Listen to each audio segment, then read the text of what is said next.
अच्छा, अपना ख़्याल ना दूसरी तरफ करने के लिए ना मैंने सोचा कि चलो पाकीज़ा ख़ुद को थोड़ा-सा ना बिज़ी करते हैं, अपना माइंड दूसरी तरफ लाते हैं। कभी-कभार ना बैठे-बैठे दिल घबराना शुरू हो जाता है और कुछ मुझे ना प्रमोशन के लिए आए हुए थे चीज़ें वग़ैरह, तो मैंने सोचा चलें आज उसकी प्रमोशन भी करते हैं और साथ-साथ वीडियो भी बनाते हैं, क्योंकि इस तरह लेटे रहने से तो मैं बहुत ज़्यादा डिप्रेशन में चली जाऊँगी।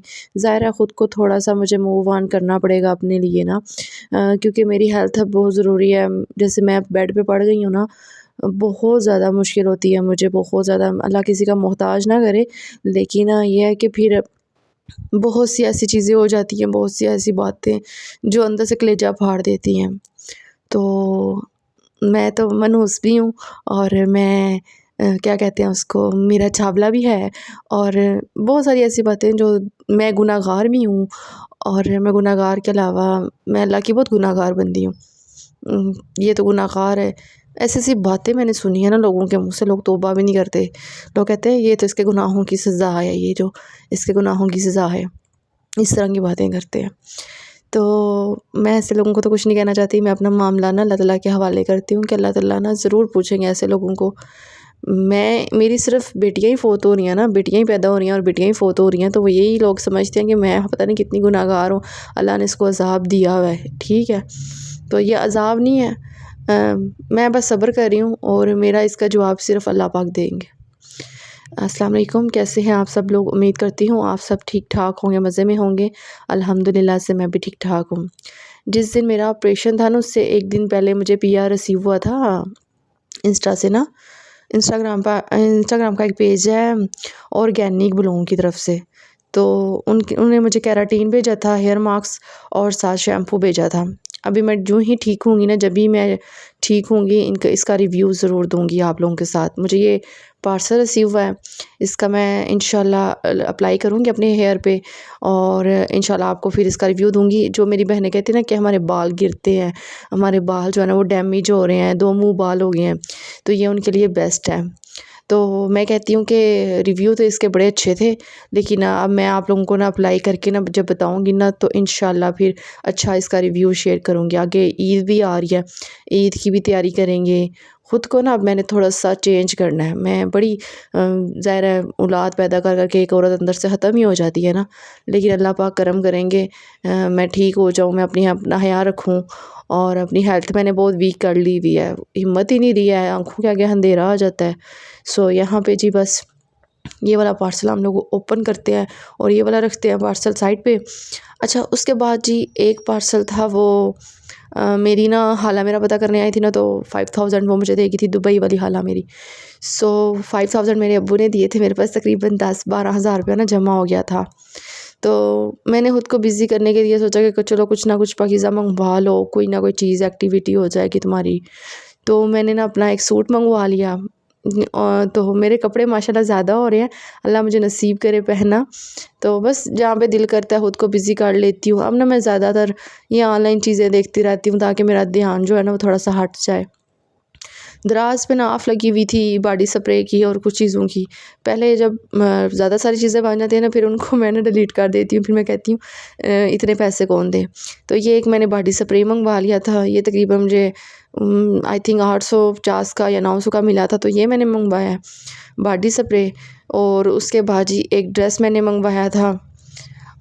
ये ड्रेस जो है ना मुझे इतना प्यारा लगा था ना, लाइव बैठ के मैं फ़ेसबुक के किसी पेज पे देख रही थी, तो ये मुझे बड़ा पसंद आया था। तो ना मैंने फिर वहाँ से ये ड्रेस मंगवा लिया था ब्लैक कलर का।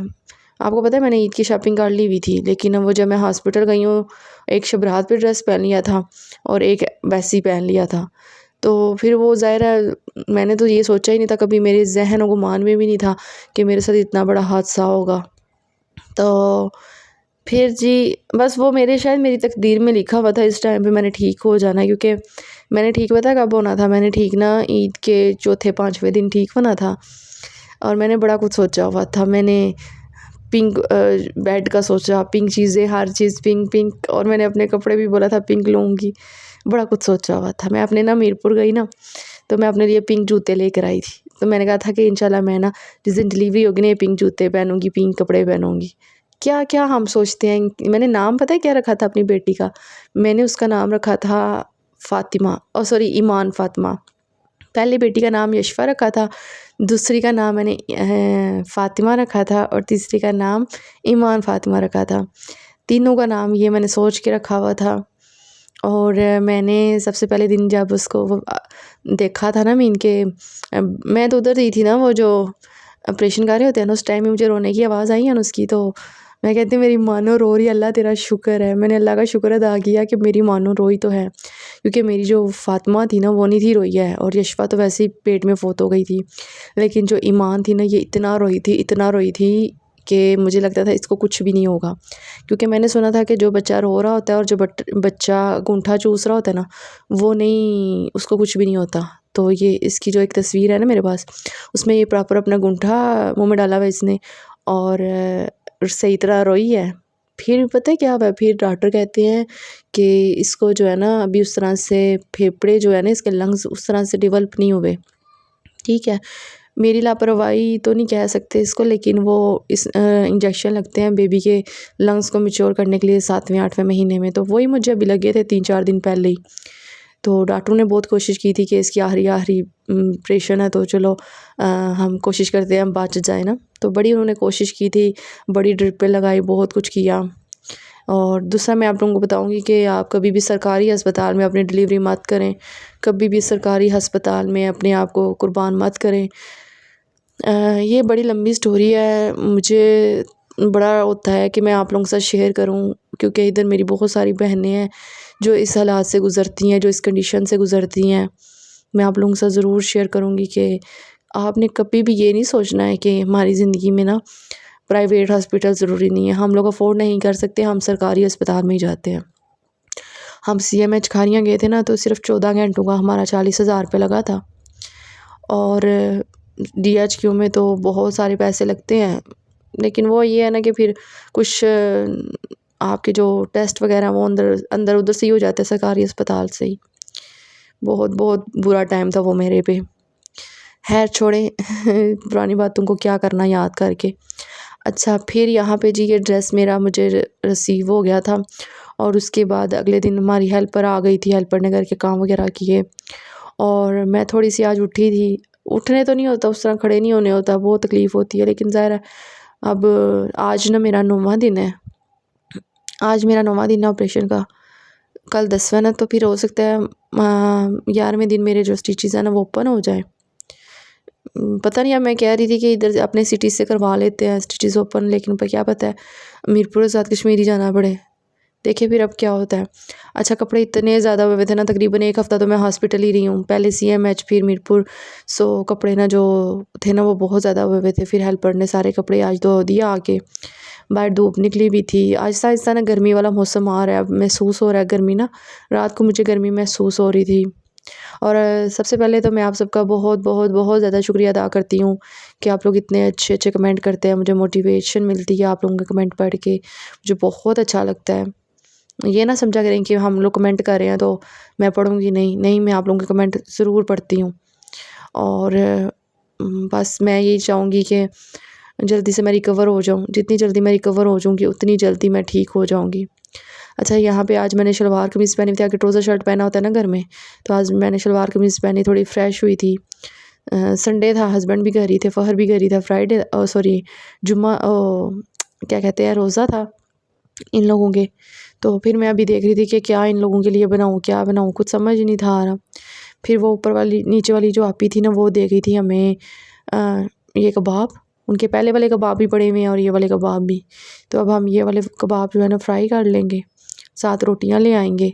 इसी तरह होता है कि अब मैं थोड़ी सी ठीक हो जाऊँ ना, तो चलो मैं कुछ ना कुछ कर लिया करूँगी, बना लिया करूँगी। तो बस सोच रही हूँ कि जल्दी से ठीक हो जाऊँ। और अभी बर्तन भी पड़े हुए थे, रात को मैंने सारे बर्तन धो के टोकरी में लगा दिए थे, क्योंकि हेल्पर कहती थी कि मैंने सुबह मशीन लगानी है। तो वो फिर एक काम मैं उन पे ना ज़्यादा वज़न नहीं डालती मैं, कि नहीं यार बाकी खुद कर लेती हूँ। तो यहाँ पे जी ये अफ्तारी पकोड़े बनाए थे मैंने घर में, और साथ मैंने खजूरें समोसे हस्बैंड बाज़ार से ले आए थे। तो ये कुछ चीज़ें थी, बस मैंने अपने हस्बैंड की रोज़ा कशाई करवाई थी, यही थोड़ी बहुत चीज़ों से, ज़्यादा तो नहीं थी, थोड़ी सी थी। फ़हर रोज़ कहता है मम्मा आज मैंने रोज़ा रखना है, और मैं उसको रोज़ा ही नहीं रखने दे रही। मैं कहती हूँ अभी पेपर हो रहे हैं ना, फिर पेपर जब ख़त्म होंगे ना फिर रखते रहना घर ही, सोए रहना, फिर कुछ नहीं बोलूँगी। तो बस जी चलिए मुझे दुआओं में याद रखिएगा। इंशाल्लाह मिलेंगे अच्छी सी वीडियो के साथ। प्रॉपर व्लॉग नहीं बना पा रही, उसके लिए माज़रत है। जो मेरे पास छोटे छोटे क्लिप होते हैं 1-2 दिन के, वही आप लोगों के साथ शेयर कर रही हूँ। जब भी थोड़ी सी हिम्मत आती है, कोई घर के काम वगैरह करूँगी या कोई शॉपिंग करने गई कहीं इधर उधर गई, तो फिर इंशाल्लाह ज़रूर शेयर करूँगी ना। बस मेरे लिए दुआ कर दें, जल्दी से मैं रिकवर हो जाऊँ जल्दी से, क्योंकि इतनी कस्में हो जाती हूँ ना, थक जाती हूँ किसी टाइम पे, रोने लग पड़ती हूँ, दिल हफ़की खा जाता है, दिल परेशान हो जाता है। सो बस अल्लाह पाक खैर करेंगे, अल्लाह ताला बेहतर करेंगे हमारे हक़ में।